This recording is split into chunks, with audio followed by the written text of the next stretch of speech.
para deixar registrado, o propósito dessa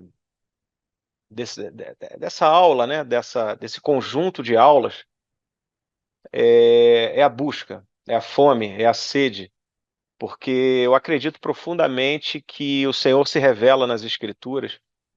Eu acredito profundamente que Jesus é o caminho, a verdade e a vida. Eu acredito profundamente que o Senhor nos resgatou do reino das trevas para o reino do seu amor. Eu acredito profundamente na palavra, eu acredito profundamente no Espírito.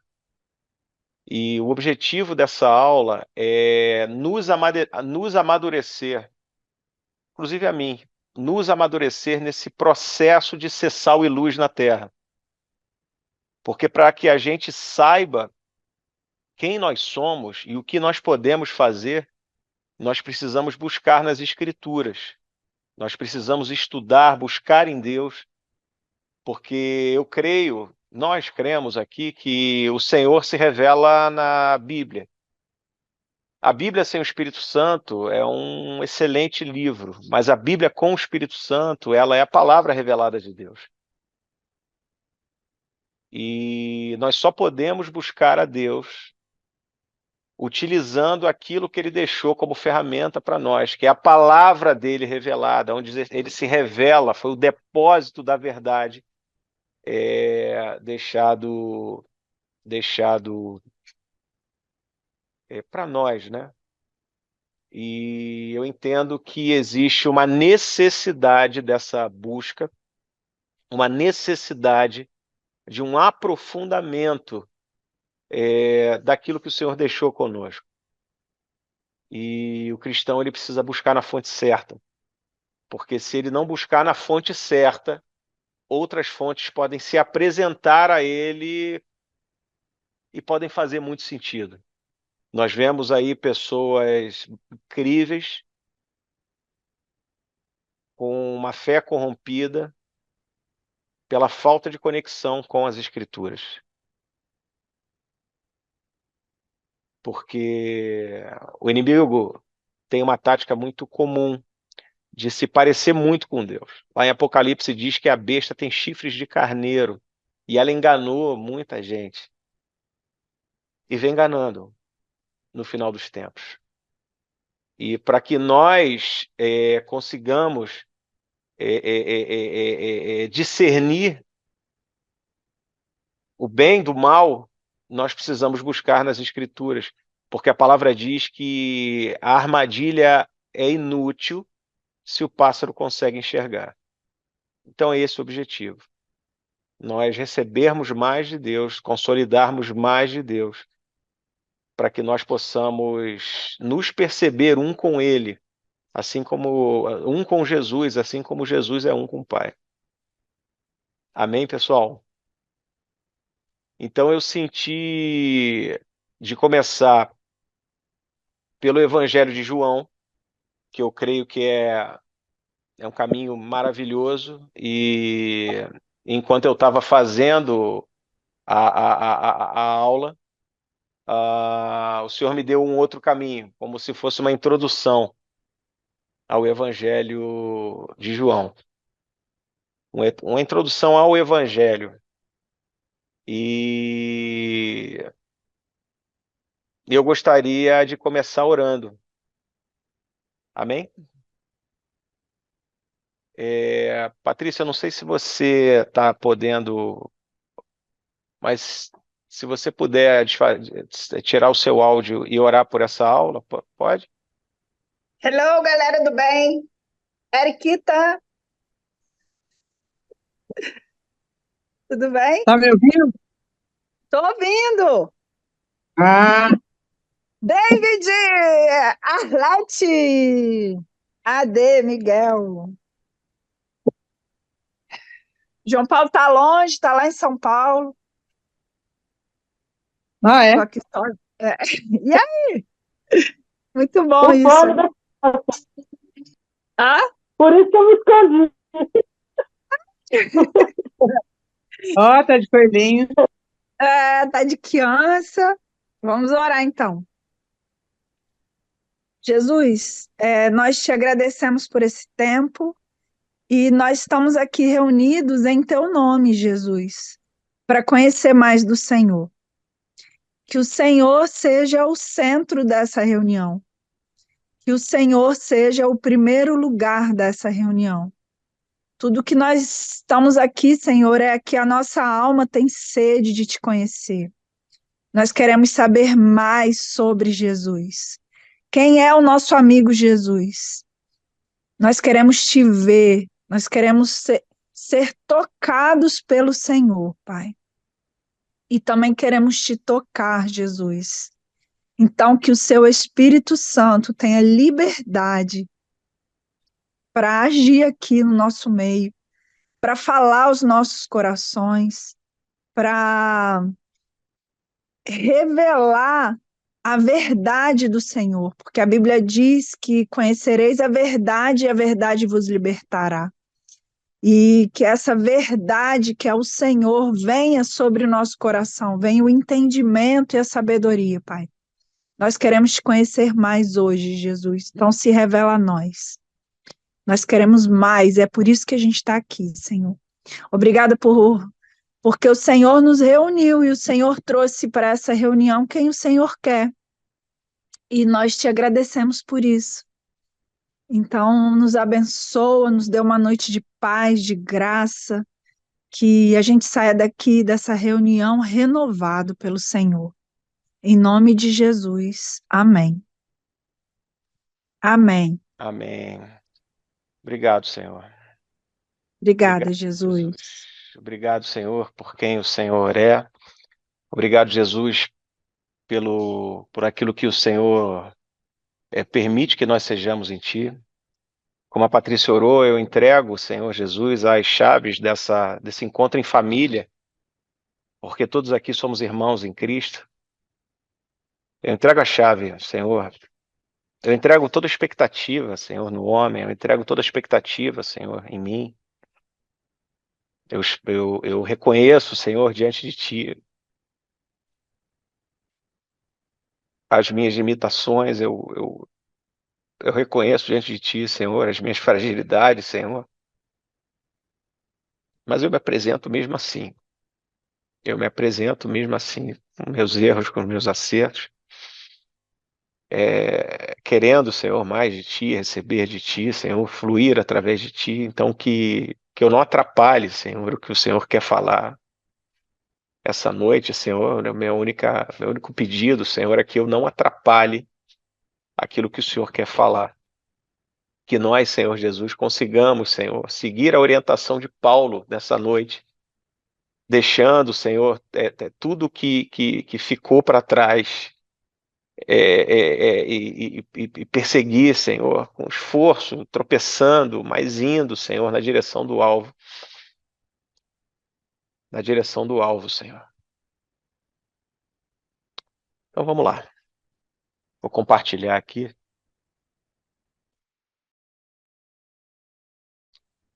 Compartilhar a tela, ver se eu consigo fazer o que eu... Ver se vocês conseguem ver aqui. Vocês conseguem ver?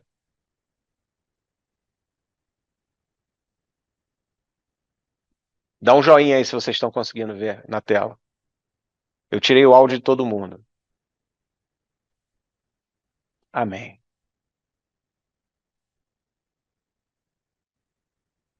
Então vamos lá, gente. Quando eu estava montando a aula, e o Senhor colocou no meu coração o Evangelho de João,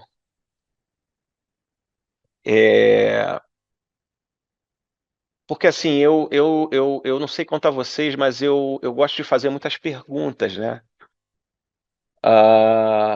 O nosso culto é racional, e eu sei que... para aumentar a tela, né? Deixa eu ver se... Ficou melhor assim, gente? Dá um joinha aí se ficou. Eu aumentei a tela, ficou melhor? Fala lá no grupo se ficou melhor. Fala lá no grupo se ficou melhor. Ficou, né? Ficou. Ficou, Miguel? Tô vendo o Miguel. Ficou melhor assim, Miguel, com a tela aumentada? Não tô escutando você. Dá joinha se ficou melhor. Quem tá no grupo, coloca lá no grupo se ficou melhor assim, desse jeito. Eu acho que aqui tá todo mundo no grupo. Eu ampliei.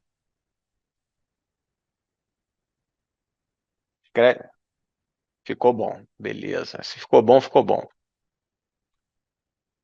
E voltando aqui, eu gosto muito de entender o porquê das coisas, o porquê que eu estou fazendo as coisas, e o porquê que eu estou seguindo Jesus, e é interessante que nós tenhamos isso em mente, porque a palavra diz que o Espírito da Verdade conduz a toda a verdade. Então, aí o Senhor foi me falando, né? Antes do Evangelho de João, me falou que existia evangelhos, e antes de existir evangelhos, existia o Evangelho. E o que é isso, né? Que todos nós escutamos falar, né? Eu sigo o Evangelho, eu não me envergonho do Evangelho, eu prego o Evangelho, mas o que é isso? E eu me dei conta que muita gente não faz ideia, que virou uma palavra fugaz, uma palavra rasa, quando ela não é compreendida no seu significado pleno. Então, o evangelho do grego e do latim, né, evangelium, e do grego eu não sei nem pronunciar, mas provavelmente seja euangelion, significa boas novas. Evangelho significa boas notícias. Quando, um exemplo, quando um reino era conquistado, uma batalha era vencida, na época dos macedônios, né, você tinha o arauto que vinha e ele carregava o evangelion, o evangelho em grego, que é a boa notícia, por exemplo, que o reino foi conquistado. E essa boa notícia era carregada de consequências, de recompensas, e era algo impactante. Não era simplesmente uma notícia boa, que em grego é uma outra palavra para isso. Mas o evangelho era algo que conquistava, que significava algo realmente poderoso. Mas ok. E na Bíblia? E nessa grande história de amor que o Senhor está contando?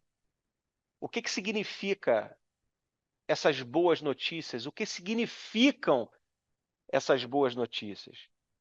Porque nós só recebemos boas notícias quando nós temos a má notícia.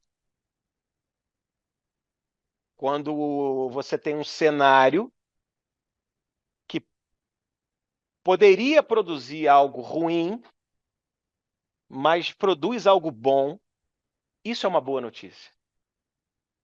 Agora, para a gente entender a maravilha dessa notícia, foi o que o Senhor falou no nosso coração, nós precisamos entender o que houve. O que carrega essa boa notícia. Amém? Deixa eu passar aqui que eu não estou conseguindo.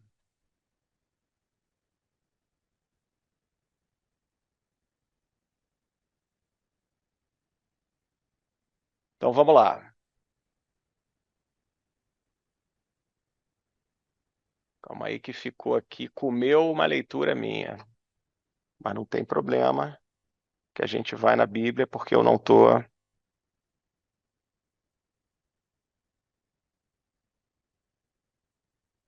O que significa essa boa notícia? O que aconteceu de tão grave que o Senhor precisou agir na história? Em Gênesis 2:7, então o Senhor Deus formou o homem do pó da terra e soprou em suas narinas o fôlego de vida, e o homem se tornou um ser vivente. Vamos ler as escrituras para que nós entendamos qual é o plano de Deus, o que aconteceu e o resgate que houve. Em Gênesis 2,15, o Senhor Deus colocou o homem no jardim do Éden para cuidar dele e cultivá-lo.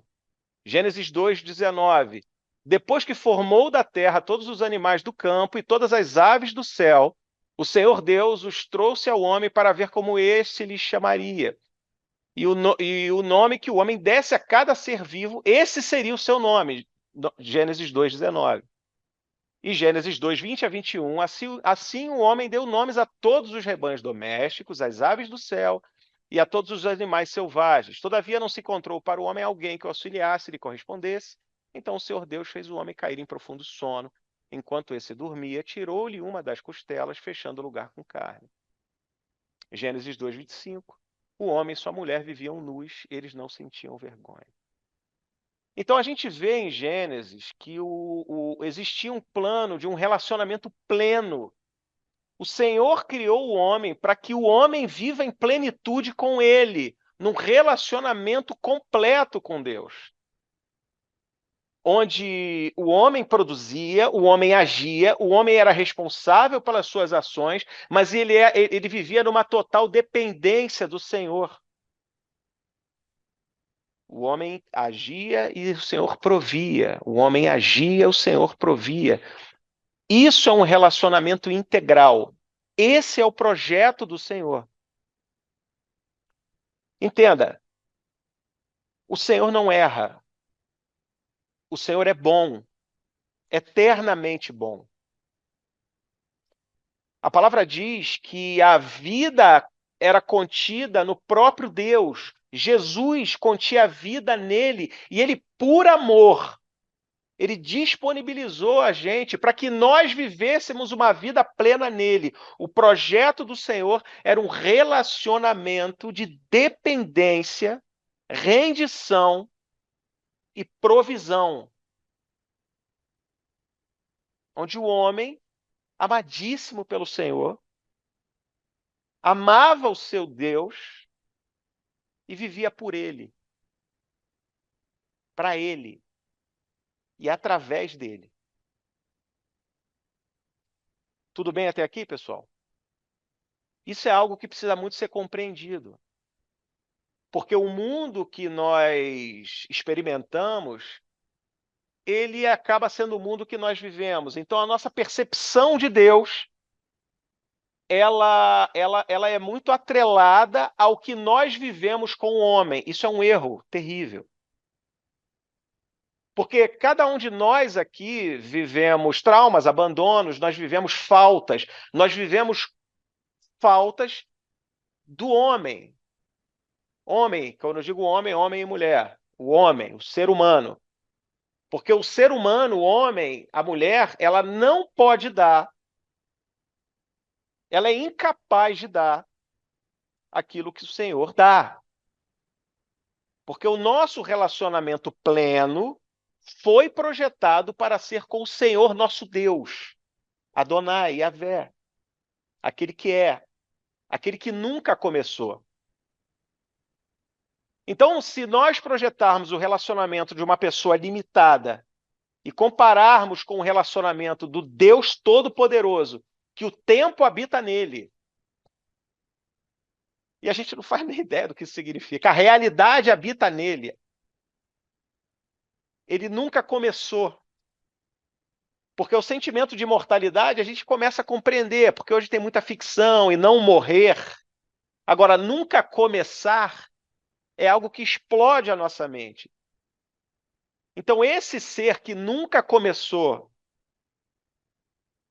onde o poder habita nele, a eternidade habita nele, ele escolheu se relacionar. E ele é completo em si. Amém? Então, o ser que é completo em si ofereceu essa plenitude para que nós compartilhemos dela. Então, isso por si só já transforma o relacionamento do homem, em algo que é uma sombra tênue daquilo que pode ser o relacionamento com o Senhor. Então, o projeto original, ele precisa ser muito claro nos nossos corações. Ele nos formou e ele soprou a vida em nós. Então, isso foi o que você e eu fomos criados para ser. Nós fomos criados para viver em paz com Deus. Nós fomos criados para viver em paz com a natureza. Nós fomos criados para viver em paz uns com os outros. Nós fomos criados para viver dentro da paz do Senhor, que não é a paz que a gente entende como paz. É a paz dele. É uma paz que faz com que a natureza fique em harmonia e nos sirva. E nós cuidemos como mordomos de toda a criação. Nós somos mordomos. Porque a terra e tudo que nela há pertence ao Senhor, é o que diz a Bíblia. Então nós somos mordomos. Então essa harmonia, esse equilíbrio, porque a Bíblia diz que ele é o único que não tem sombra de variação, esse equilíbrio foi o nosso plano original. Esse é o nosso plano original. E era incrível, imagino eu. Era incrível, porque não existia doença, não existia falta, não existia morte. Não existia. Existia ele e a plenitude dele sendo disponibilizada a nós. Esse é o plano do Senhor para a humanidade. O plano do Senhor não é para que você fique doente. O plano do Senhor não foi que você seja abusado sexualmente. O plano do Senhor não é para que você tenha sido abandonado pelo teu pai, abandonado pela tua mãe, maltratado pelos teus irmãos, roubado pelo teu sócio, com escassez. O plano do Senhor não é esse. Nunca foi esse para a tua vida. O plano do Senhor é esse. A criação foi feita para isso. Mas o que aconteceu? O que aconteceu? O que aconteceu com a gente? Vamos lá. Gênesis 3, 16 e 17.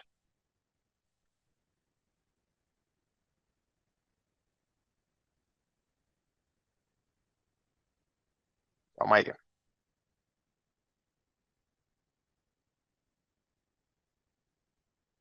Não é 16 e 17, não.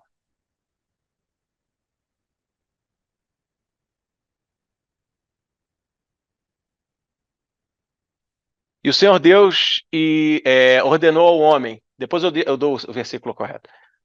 Coma livremente de qualquer árvore do jardim, mas não coma da árvore do conhecimento do bem e do mal, porque no dia que dela comer, certamente você morrerá. O Senhor criou um mundo para nós. O Senhor criou um mundo para nós. Ele deu uma ordem. Do centro tem uma árvore do conhecimento do bem e do mal. Não coma. Não coma dela. Porque o dia que você comer, certamente você morrerá. Disse a serpente à mulher: certamente não morrerão. Olha só. Certamente não morrerão. Lá em cima não é Gênesis 3, é Gênesis 2, 16, 17, para quem está anotando. Esse PowerPoint eu vou mandar para vocês, tá? Eu vou corrigir. Lá em cima é Gênesis 2, 16 a 17. Em Gênesis 3, 4, 8, disse a serpente à mulher: certamente não morrerão. Entenda só, o Senhor que criou todas as coisas, que soprou a vida de Adão, que trouxe Eva à existência, falou: não faça isso. E a serpente disse à mulher: certamente não morrerão. E a serpente disse mais ainda: Deus sabe que no dia que dele comerem, seus olhos se abrirão, e vocês, como Deus, serão conhecedores do bem e do mal. Quando a mulher viu que a árvore parecia agradável ao paladar, atraente aos olhos, e além disso desejável para dela se obter discernimento, tomou do seu fruto, comeu, deu ao seu marido, que comeu também. E os olhos dos dois se abriram, e eles perceberam que estavam nus. Então, juntaram folhas de figueira para se cobrir. Ouvindo o homem e sua mulher os passos do Senhor, seu Deus, que andava pelo jardim quando soprava a brisa do dia, esconderam-se da presença do Senhor Deus entre as árvores do jardim. Qual foi o pecado aqui? O pecado foi a desobediência. Eles receberam as consequências porque a causa, a origem foi a desobediência. Não foi. Não foi. A desobediência foi a consequência de uma troca de governo. Foi a consequência de uma troca de governo.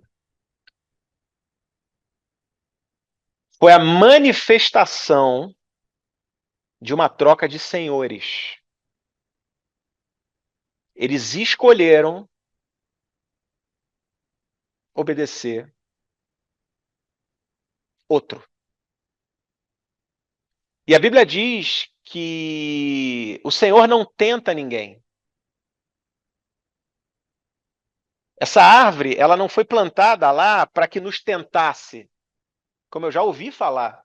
Eu já ouvi isso.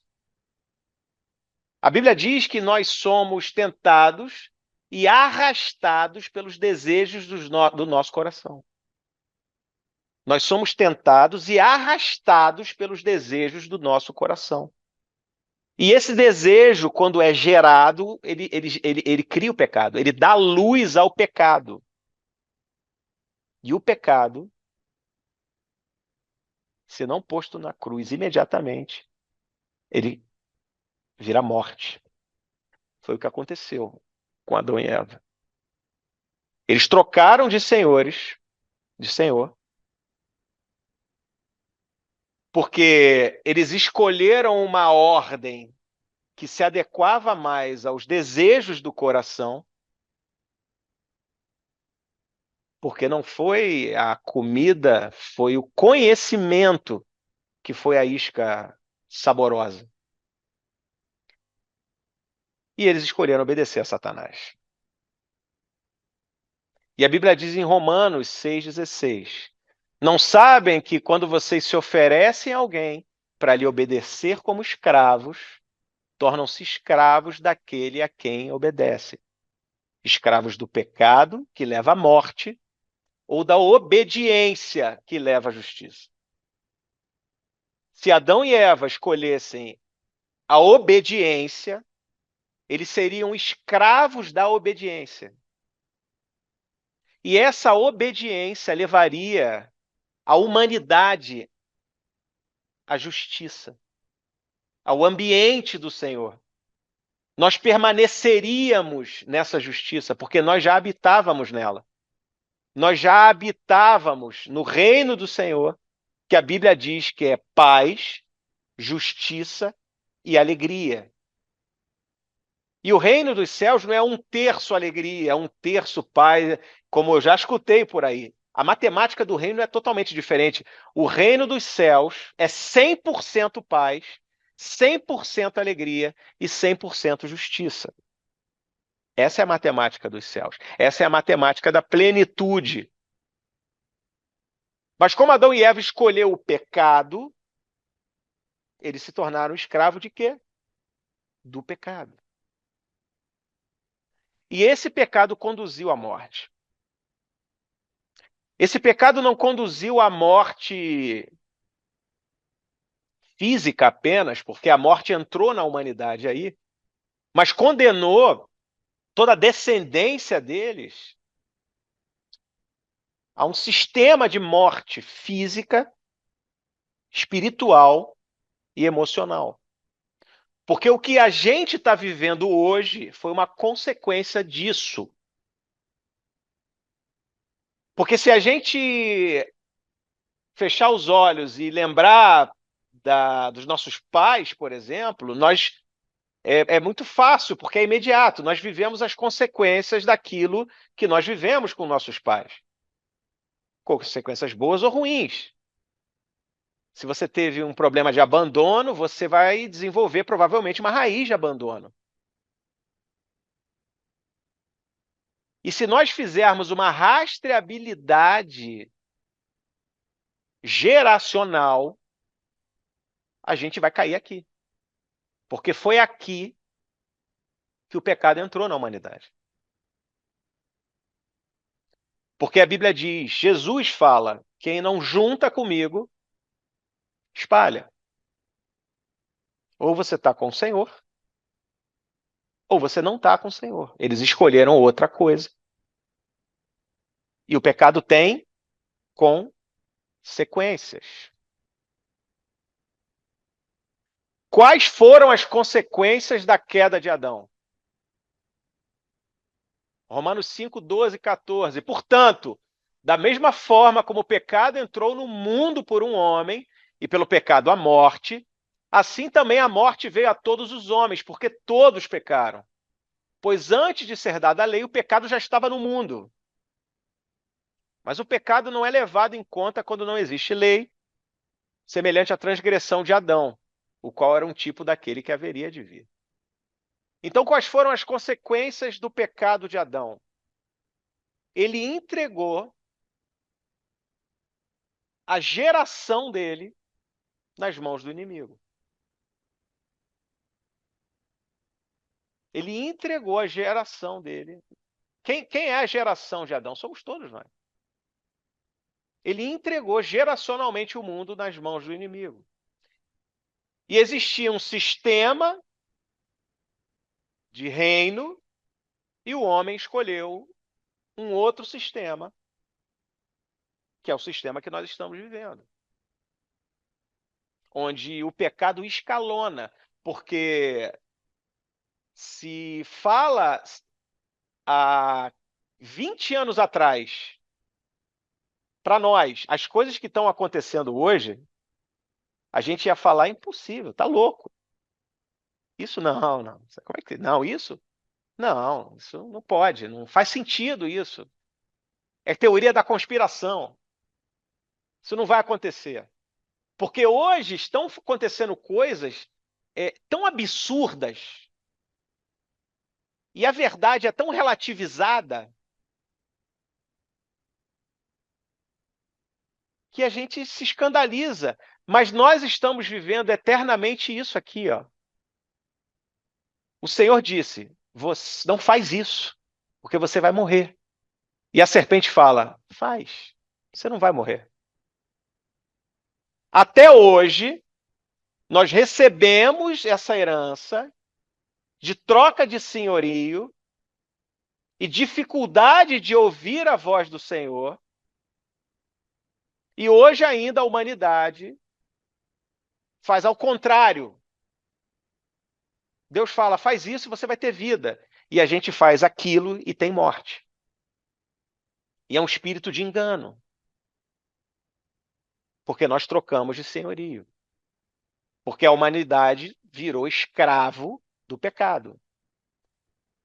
Escravo do pecado é uma escravidão aos nossos desejos. Então, hoje, nós somos escravos das nossas necessidades físicas, sexuais, por exemplo. Nós viramos escravos, por exemplo, da carência e nós fazemos coisa para suprir essa falta que nós temos. Nós viramos escravos da vaidade, porque nossa autoestima foi sequestrada de nós. E a qualquer coisa que nós ouvimos que parece ir contra o nosso sistema de autoproteção, a gente reage violentamente. E nós somos grosseiros. Nós somos violentos, depressivos. Esse é o sistema de mundo. Nós que eu digo a humanidade. Estou falando de você, nem estou declarando isso. Vamos chegar lá. Mas é um risco e é algo que engolfou a humanidade, porque o mundo tem um príncipe. O mundo tem uma governança temporária. Não a terra, porque a Bíblia diz que a terra e tudo que nela há pertence ao Senhor. O Senhor tem uma terra, é dele, que tem um sistema de mundo que a gente entregou. E a gente continua entregando.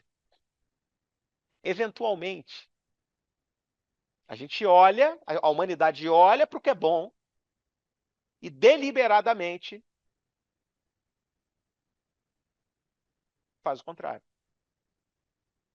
Em 1 João 5,19 diz: sabemos que somos de Deus, nós somos de Deus. E que o mundo todo está sob o poder do maligno. Então, as consequências da queda de Adão foi entregar a governança do mundo, o sistema do mundo, a Satanás, que em grego Satã quer dizer adversário. Em Mateus 6, 21, 24 fala assim, ó: pois onde estiver o seu tesouro, aí também estará o seu coração.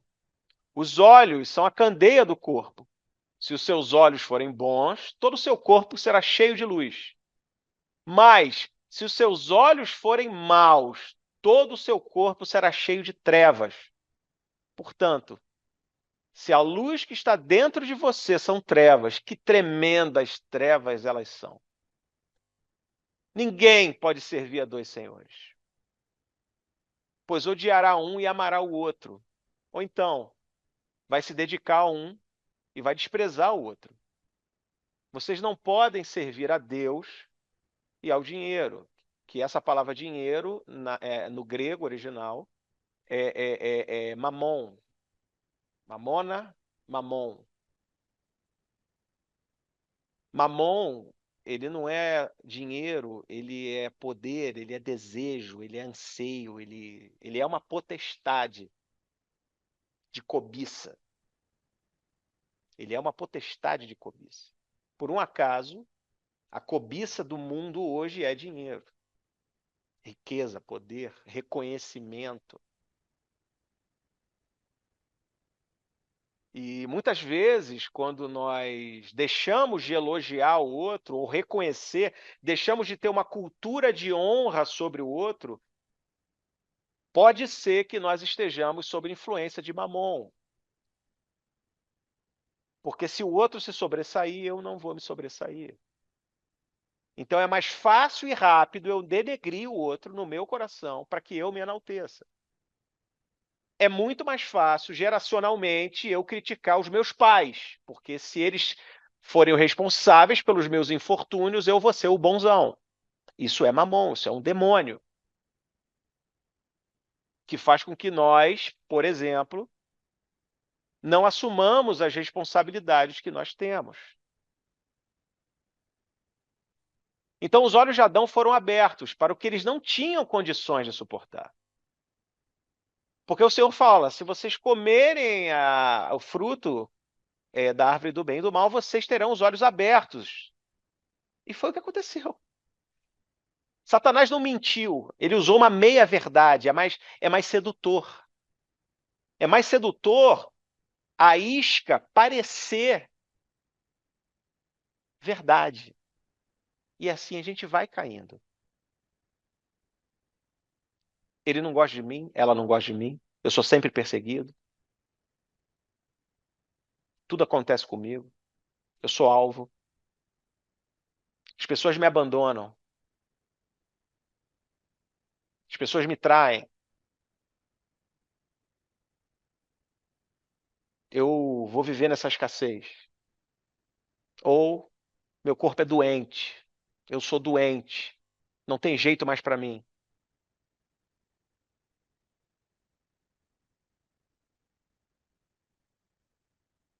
A palavra diz que nós temos a mente de Cristo. Nós temos a mente de Cristo para que nós possamos suportar verdades que nós não conseguimos. Quando nós trocamos de senhorio, o nosso discernimento é totalmente distorcido e destruído. Quando nós estamos fora da cobertura do Espírito Santo de Deus, a nossa compreensão é terrível. Ao ponto de você escutar A e entender Z. E você reage a partir desse Z. E isso tem uma origem lá, porque as consequências da queda de Adão foi essa. O coração foi contaminado pelo pecado. A pureza da criação, porque Adão nasceu puro. Adão não tinha pais que abandonaram ele. Adão não teve ninguém que maltratou ele. Adão não perdeu apartamento. Adão não recebeu essas heranças. Mas ainda assim ele trocou de senhorio. E nos condenou ao mundo uma impureza no coração. Condenou ao mundo a um sistema terrível. Nós todos fomos condenados pela queda de Adão. Sem exceção. Sem exceção. Adão nos transformou em inimigo de Deus. Foi isso que aconteceu. Uma troca brutal de governança. E a gente nem se deu conta disso. Porque ao longo da sua história, da sua linha geracional, hoje você possivelmente luta contra pecados que foram colocados na tua linha geracional há 6 gerações atrás.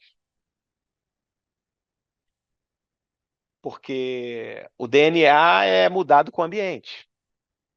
E possivelmente nós lidamos com uma doença hoje que foi plantada geracionalmente na nossa linhagem há 7 gerações atrás, por algum pecado. E nós lutamos contra isso. Não existia doença.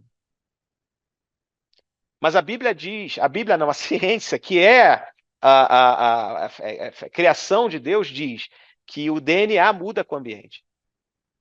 Então, se o nosso DNA era perfeito e com a queda de Adão ele ficou corrompido, em Jesus ele é restaurado.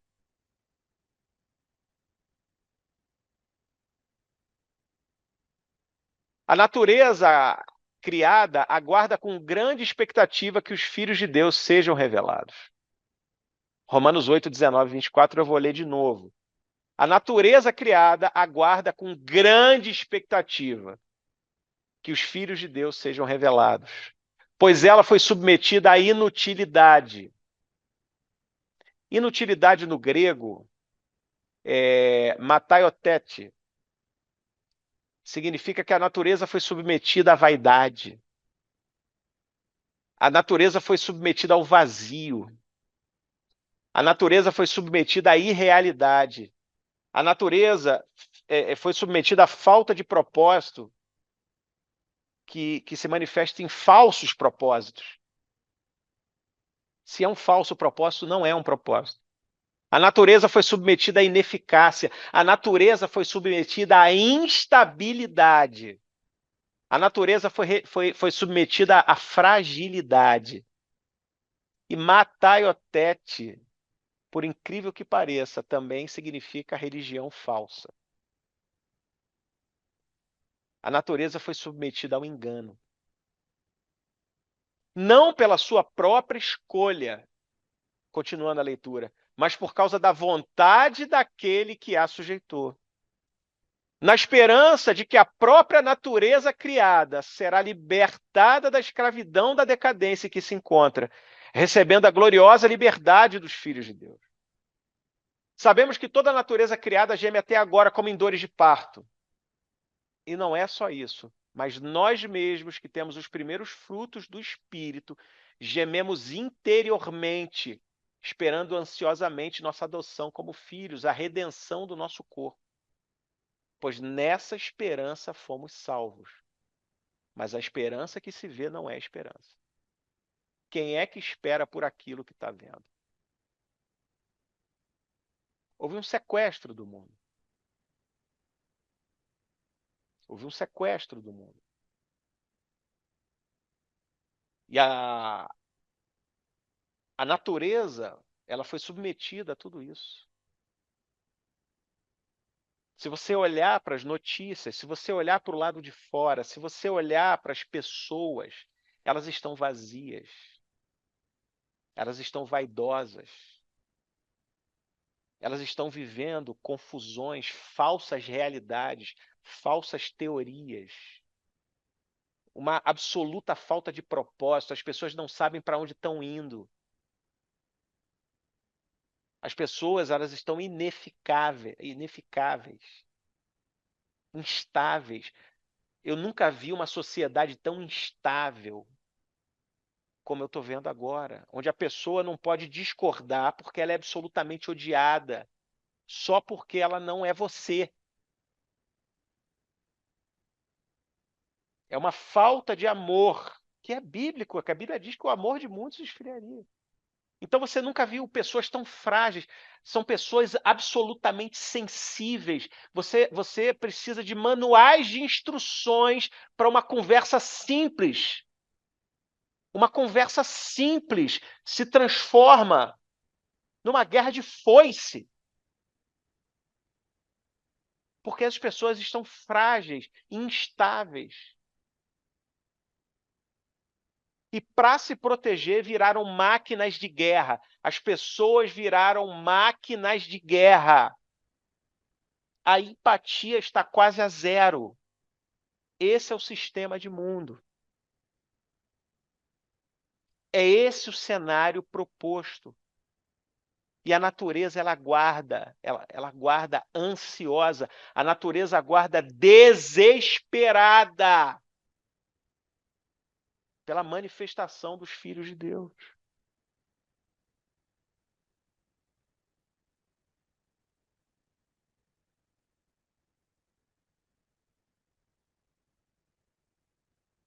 Efésios 3, 10, 12.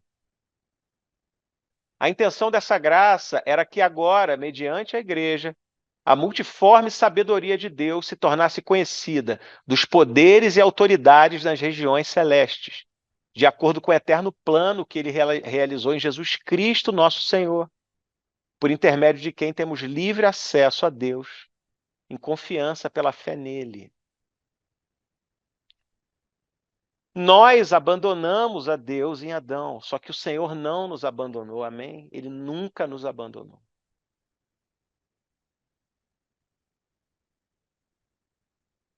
Existe a graça do Senhor, porque Ele nos amou primeiro. Ele nos amou primeiro. E porque Ele nos amou, nós temos condições de amá-lo de volta. O plano dele foi que os filhos de Deus sejam manifestados. E o depósito é a igreja é o depósito dos filhos de Deus. Porque através dos filhos de Deus, a multiforme sabedoria de Deus se tornasse conhecida dos poderes e autoridades das regiões celestiais. Porque existem 3 regiões. Existe o primeiro céu, onde é o céu físico, que nós estamos vendo, e existe um segundo céu, que é a região celestial, onde os seres espirituais habitam, anjos e demônios. Eles habitam ali. E existe o que se chama de terceiro céu, que é uma região inacessível a qualquer coisa a não ser o Senhor. Ele habita numa região que só ele tem condições de habitar, e ele escolheu, como diz a Bíblia, nos transportar para isso. Ele nos fez habitar em regiões celestiais. Então, através de nós, e através da sabedoria dele em nós, do poder e autoridade dele em nós, nós nos tornamos conhecidos e dizemos para o sistema de mundo: existe um Deus em Israel. Existe um Deus. Porque existe um eterno plano, porque o Senhor, ele sabe tudo que existiu, existe ou existirá. Existe um eterno plano em Cristo Jesus que nos fez um caminho de volta. Ele nos deu uma rota de volta. Isso foi anunciado pelos profetas desde da antiga aliança, do Antigo Testamento. Antes de Jesus, isso foi anunciado: eu farei. Eu trouxe alguns exemplos de diversos aqui em Miqueias 5:2. Mas tu, Belém Efrata, embora pequena entre os clãs de Judá, de ti virá para mim aquele que será o governante sobre Israel. Suas origens estão no passado distante, em tempos antigos. Jeremias 23, 5, 6. Dias virão, declara o Senhor, em que levantarei para Davi um renovo justo, um rei, que reinará com sabedoria e fará o que é justo e certo na terra. Em seus dias, Judá será salva, Israel viverá em segurança. Este é o nome pelo qual será chamado: o Senhor é a nossa justiça. E Isaías, que foi aquele que teve a revelação mais clara de Jesus, porque todos esses que eu li estão falando de Jesus. E Isaías eu peguei um, tem vários.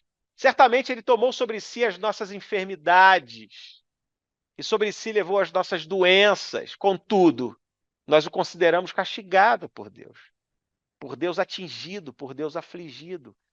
Mas ele foi transpassado por causa das nossas transgressões, foi esmagado por causa das nossas iniquidades. O castigo que nos trouxe a paz estava sobre ele, e pelas suas feridas fomos curados. Pelas suas feridas fomos curados.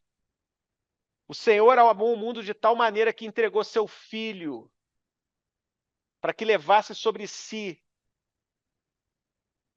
a morte que recaía sobre nós, para que nós vivêssemos através dele e nele. O Senhor morreu em nosso lugar. O Senhor se entregou em nosso lugar.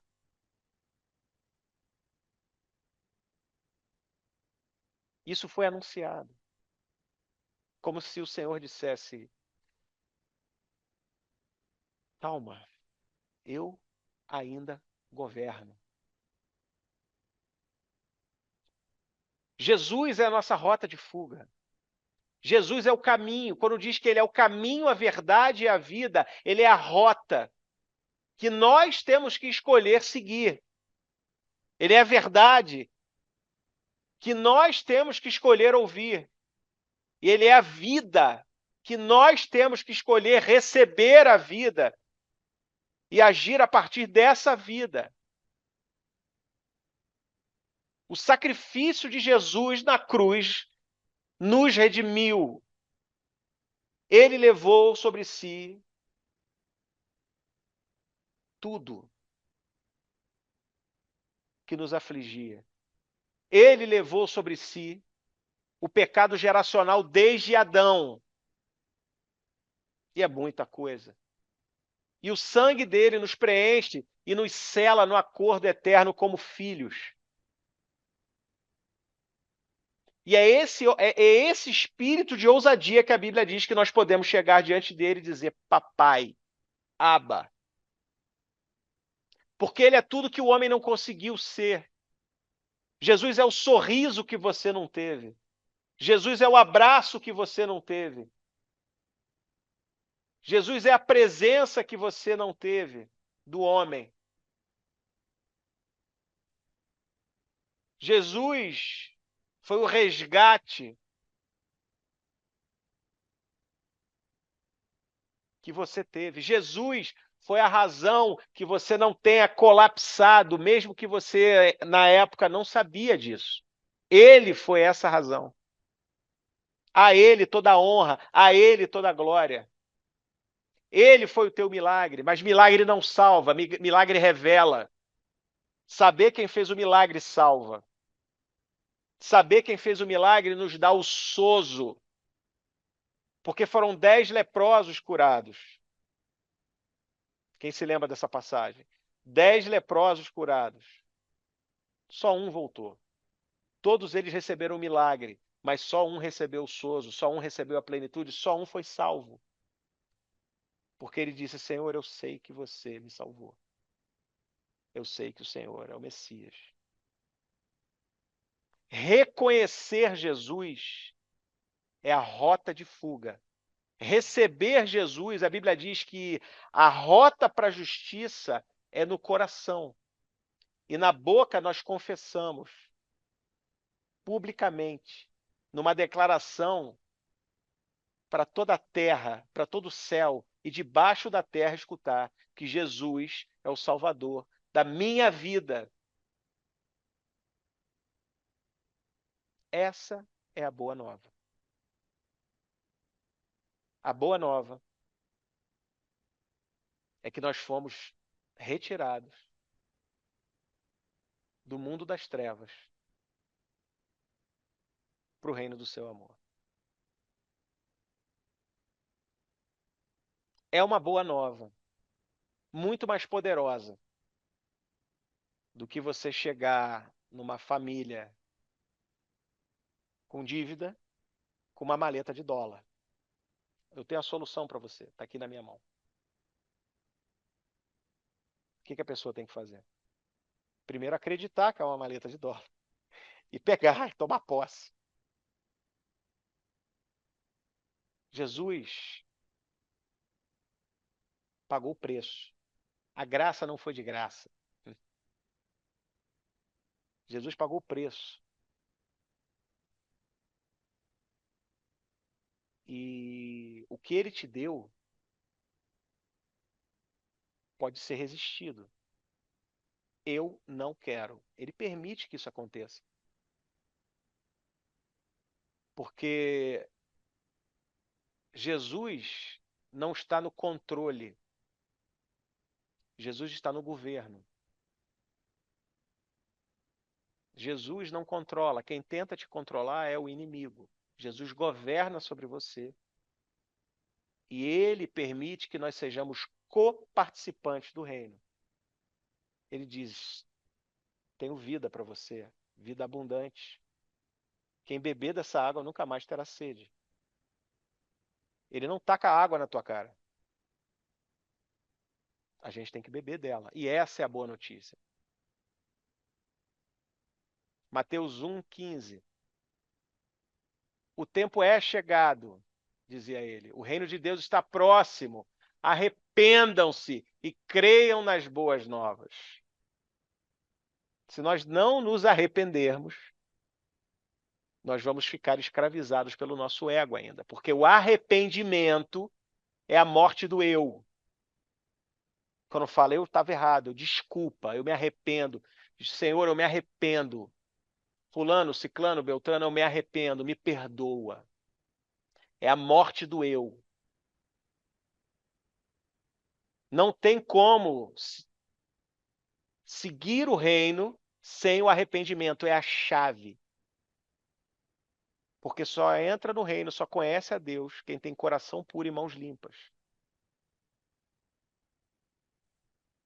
E todo aquele que se arrepende purifica as suas mãos.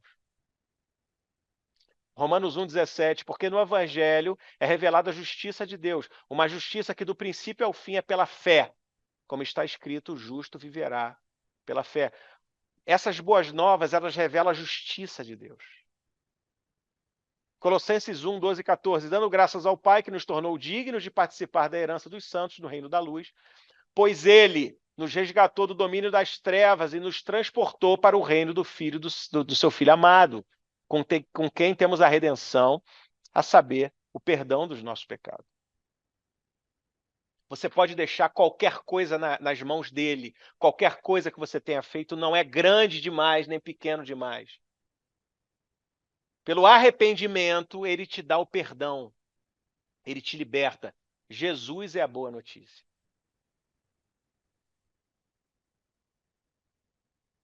Caminhando para o final, porque a gente já passou do tempo, peço perdão. E aí você tem os evangelhos. Os evangelhos são os 4 primeiros livros da Bíblia: Mateus, Marcos, Lucas e João. E eles narram aspectos da vida de Jesus. Eles não são biografias, eles não são livros históricos, eles são um gênero literário próprio. Gênero literário evangelho.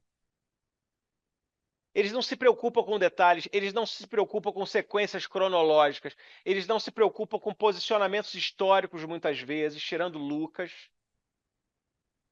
Eles se preocupam com a revelação.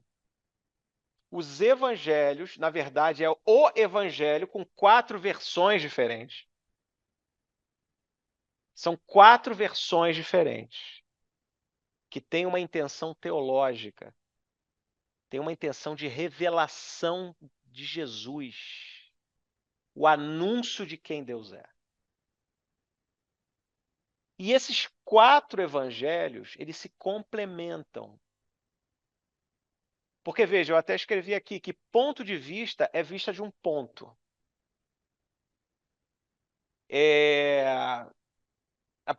Eu fiz uma viagem e eu fui. Eu sei que se ela estiver aqui, ela não vai me sacanear porque ela está no mudo. Nós viajamos para a Itália e nós fomos ver o Davi de Michelangelo, que é uma das maravilhas do mundo moderno. E Davi de Michelangelo tem uma característica incrível, porque se você vê ela de frente, não é a mesma visão de lado, não é a mesma visão do outro. Ela foi projetada, ele era um gênio, recebeu um dom de Deus poderosíssimo, Michelangelo. Cada visão revelava um aspecto da escultura. E você só conhecia Davi, essa escultura de Davi, na integralidade, se você contemplasse ela 360 graus. Você ia fazendo uma composição, e essa visão, a cada ponto que você parava, era uma visão complementar que dava um sentido no todo da escultura. E eu vejo os evangelhos dessa maneira. Cada evangelista tinha uma intenção no seu relato, que são intenções complementares, porque cada um deles estava vendo de um ponto. Mesmo os sinóticos, que são aqueles similares. Isso é muito importante, porque quando a intenção, quando nós estamos sendo influenciados pelo Espírito Santo, eu queria que você prestasse atenção nisso. Quando nós estamos influenciados pelo Espírito Santo, as visões diferentes, as intenções diferentes, elas se complementam e elas geram unidade. Quando nós apresentamos pontos diferentes da mesma coisa, elas fazem parte da construção de uma compreensão melhor. E os evangelhos, eles não são competidores entre si, eles são complementares, porque você lendo os 4, você tem uma visão melhor daquilo que Jesus é, e é assim na nossa vida, quando nossa intenção, quando é o Espírito Santo de Deus que age em nós mesmos diferentes, nós ansiamos pelo contraponto, nós ansiamos pela complementaridade para que o nosso discernimento se amplie, a nossa sabedoria se amplie, a nossa visão se clareie mais. E é por isso que o Senhor nos ordenou a andar em comunhão, porque a visão do outro complementa a minha. Agora, o contrário também vale. Quando a influência não é do Espírito Santo, as visões diferentes, elas geram divisões.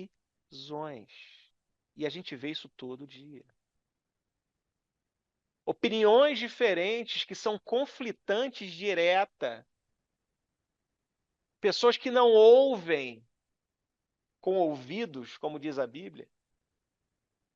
Pessoas que não veem com os olhos, como diz a Bíblia. Que aí faz com que as opiniões diferentes sejam motivo para rompimentos. A gente vê isso dentro de casamentos. Você não pensa como eu, que absurdo. eu vou embora. Você não pensa como eu, então eu vou sair da minha igreja. Você não pensa como eu, então eu não vou ficar nessa igreja. E aí você fica buscando eternamente você nas pessoas. Porque a única opinião igual à tua é a sua. É o mesmo pecado. Não se espante com o que eu vou falar, mas é o mesmo pecado de Lúcifer. Porque Lúcifer queria ser absoluto. Lúcifer queria ser Deus. Porque só Deus detém toda a verdade. Nós vivemos em busca dela, orientados pelo Espírito Santo. Em Mateus 12:30 fala: aquele que não está comigo está contra mim, e aquele que comigo não junta espalha. Ou seja, se você não está com o Espírito Santo, você espalha. Se a sua opinião, se a sua visão, se as suas palavras, se a intenção do seu coração não estiver no Espírito Santo, você espalha, você divide, você facciona, você vira um agente de ruptura. Se a sua intenção está com o Senhor, você traz complementos e se permite ser complementado. Isso é muito sério. Isso é muito sério. Porque hoje nós vivemos, por exemplo, um ambiente cristão com 100 mil milhões, inventei um número, de denominações que não se comunicam e não se complementam e rejeitam umas às outras. E um reino dividido, você sabe o que acontece. Tá tudo bem até agora, gente? Estou indo muito rápido. Se está indo bem, dá joinha aí. Valeu, valeu. Tá vendo como é importante câmera? Vamos lá. Tá acabando. Os evangelhos sinóticos, por que eles são chamados assim? Eles têm a mesma ótica, só que com intenções distintas. São evangelhos parecidos, bem parecidos, mas têm intenções distintas. É interessante e importante a gente saber quais são elas. Por exemplo, Mateus, que é o Levi, que é o cobrador de impostos, o publicano. A intenção de Mateus era apresentar Jesus como rei, apresentar Jesus aos judeus. Então, para isso, ele usava linguagem, símbolos, referências judaicas, e ele não tinha preocupação com a explicação das coisas. Ele apresenta Jesus como o Messias prometido pelas Escrituras, cumprimento de profecias, descendência de Davi. E ele contextualiza e menciona muitas profecias para que o caráter messiânico de Jesus seja enfatizado. E é muito importante isso. Já Marcos, João Marcos, ele apresenta Jesus como servo. É um evangelho apressado. Jesus ele fez muita coisa. Ele agiu, ele ia, ele voltava, estava aqui, estava ali. Obviamente, é uma cronologia que foi posta de lado. João Marcos não foi discípulo de Jesus, foi discípulo de Pedro, foi sobrinho de Barnabé, estava no meio, e ele escreve para os gentios. Se ele escrevesse muito símbolo judaico, ninguém ia entender nada. Então, nós precisamos nos preocupar com a forma e conteúdo e com o público que nós estamos falando. Isso é uma coisa que eu venho aprendendo bastante. Provavelmente ele falou com os gentios de Roma. Ele usava uma linguagem muito simples. Se você reparar o Evangelho de Marcos, ele tem uma linguagem muito simples. E ele se focava no Jesus servil, no Jesus que agia, o Jesus que, que, que, que se dedicava às pessoas. E nós temos o Evangelho de Lucas, que foi o médico, foi o último sinóptico. Eu amo o Evangelho de Lucas porque ele é bem detalhista e nós entendemos muito da cronologia do Senhor, das passagens, né? Que para a gente é legal a gente ter uma linha do tempo, porque nós somos pessoas que estamos vivendo nesse mundo finito. Então é mais fácil compreender, tá? Ele estava ali, mas depois ele veio para cá e tal. É mais fácil para a gente. Lucas facilitou a nossa vida. Então ele apresentou um relato histórico e detalhista, tanto em Atos como em Lucas, porque muitos falam que foi o mesmo livro escrito direto, né? Enfim, isso é discutível, mas ele escreveu os dois, de fato. Então ele enfatiza o Jesus homem, filho do homem, a humanidade de Jesus. Ele foi discípulo de Paulo. E Lucas, ele foi muito importante para que nós entendamos Jesus como uma referência a ser buscada, como uma régua, como uma métrica, uma estatura a ser buscada, como Jesus homem, porque ele veio 100% Deus e 100% homem. E como homem nunca pecou. E essa é a nossa busca. Amém, pessoal?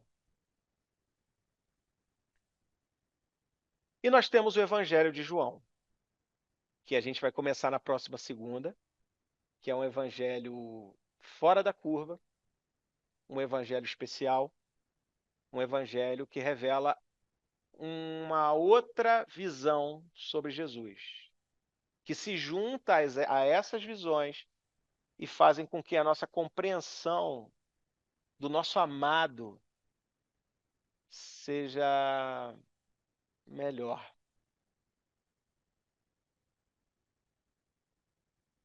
Amém, pessoal? Eu iria começar com o Evangelho de João, mas o Senhor ele me impulsionou para essa introdução, que eu acho que vai entregar uma aula de João, talvez com uma compreensão melhor. Amém? Eu queria saber, eu vou abrir aqui, deixar vocês se deixarem o áudio. Antes da gente orar, claro, a gente vai orar. Eu queria saber se vocês têm alguma dúvida sobre isso e se eu puder ajudar, se eu puder responder. Se eu não puder responder, se eu não souber, eu vou pesquisar e te digo depois. Um de cada vez. Vocês podem se desmutar já, se você quiser.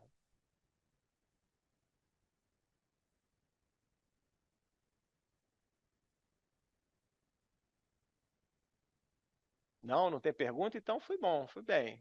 Se não tem pergunta, eu fui bem.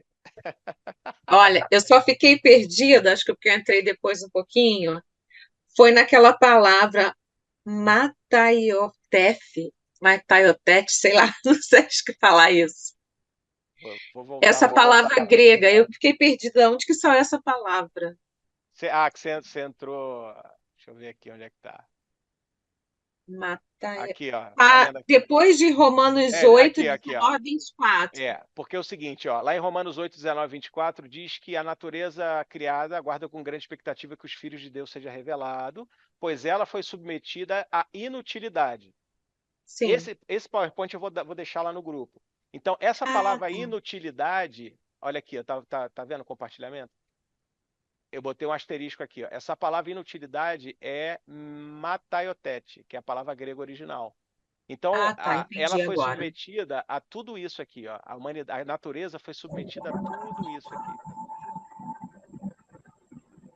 Entendi.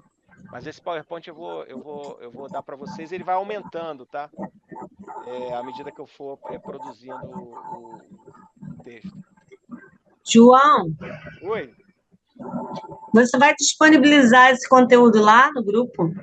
Essa aula está sendo gravada. Eu vou disponibilizar, mas eu tenho medo da galera, porque gravado o pessoal não vem ao vivo. Ao vivo a gente ora. É tão bom. Que eu queria ler. Eu vou dar o queria ler com PowerPoint, calma.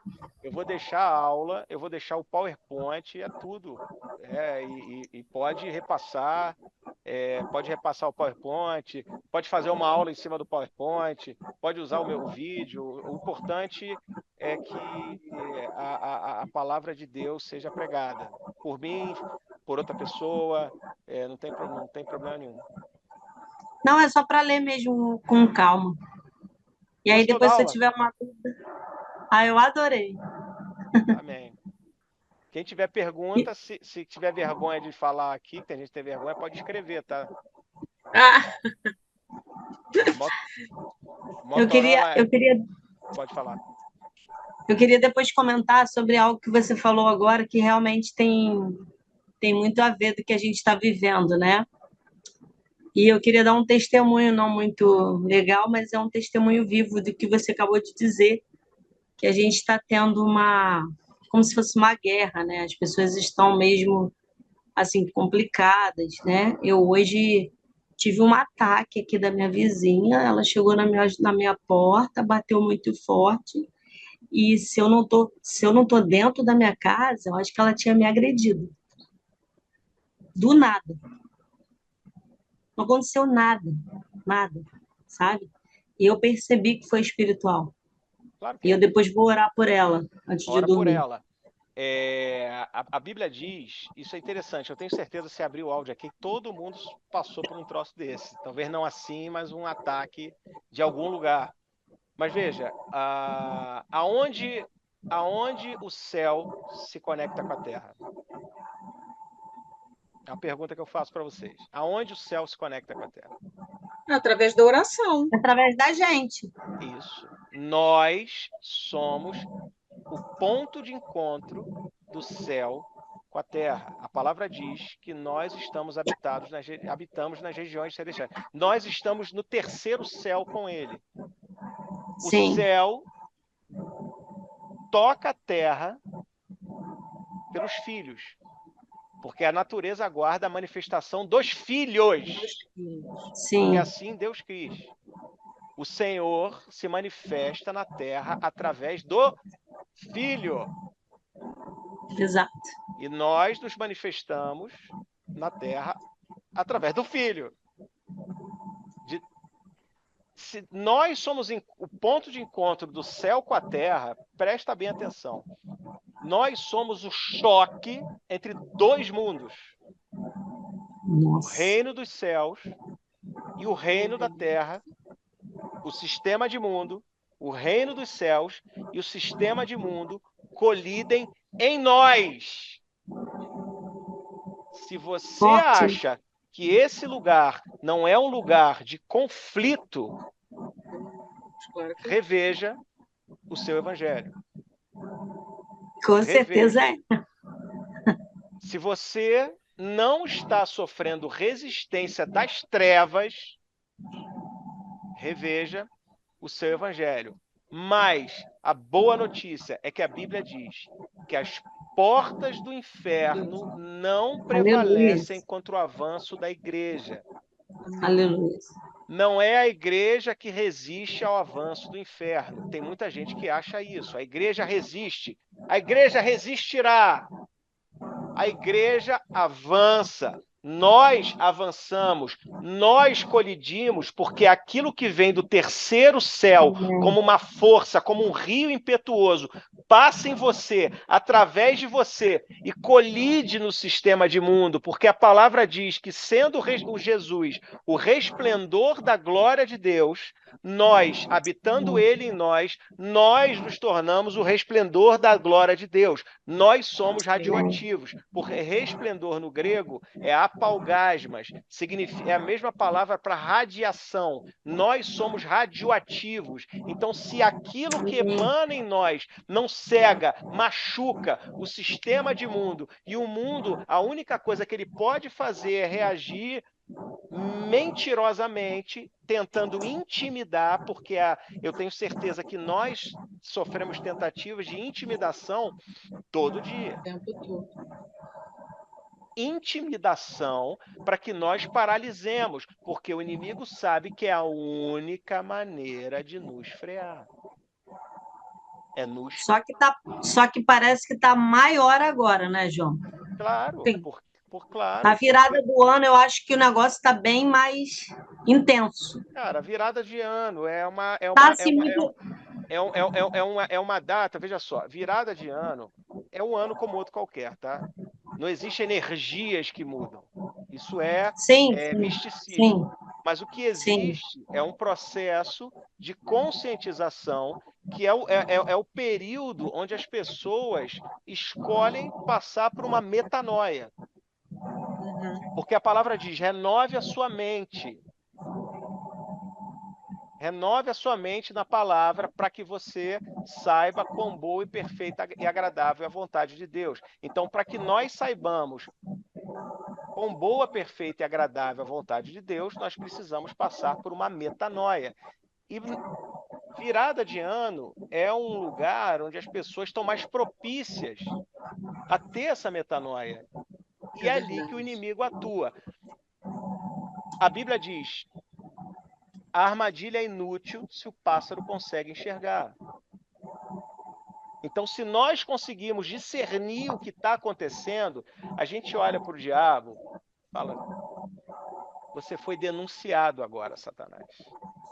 Porque eu olhei, o Senhor me deu a clareza e eu repreendo isso em nome de Jesus. Então, eu queria orar por isso agora, antes da gente terminar a nossa reunião. A AD me deu um excelente motivo de oração, que eu queria orar repreendendo essa intimidação. Amém. Porque todos nós aqui, na virada de ano, ficamos mais suscetíveis a planos, ficamos mais suscetíveis a planejamentos, ficamos mais sensíveis à voz de Deus. E o inimigo tenta Calar. pegar isso na fonte, com uma vizinha gritando, com uma conta que venceu, com um filho que aconteceu, com aquilo, com uma escassez e tal. Então, em nome de Jesus, eu queria que vocês todos fechassem os olhos. Amém.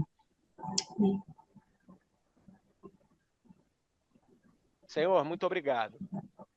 Obrigado por tudo que nós vivemos aqui. Obrigado por tudo que nós vivemos aqui. Obrigado pela sua graça maravilhosa. Obrigado, Jesus, pela boa notícia. Obrigado, Jesus, pela boa nova. Obrigado, Jesus, porque chegou aos nossos ouvidos que o Rei venceu. Chegou aos nossos ouvidos que o Rei venceu por nós. Obrigado, Senhor, porque alguém nos falou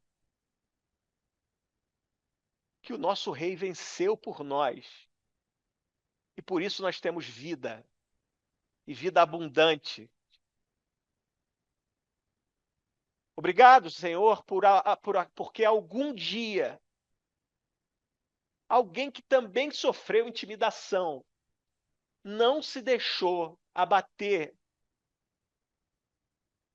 Não se deixou abater. E carregou a boa nova, Senhor. Obrigado por aqueles que morreram por essa boa nova. Obrigado por aqueles que foram partidos ao meio por essa boa nova. Obrigado por aqueles que foram enforcados, torturados, queimados vivos, rejeitados, abandonados, descartados por essa boa nova. Obrigado por eles, Senhor Jesus. Porque essa boa nova, de alguma maneira, chegou a nós.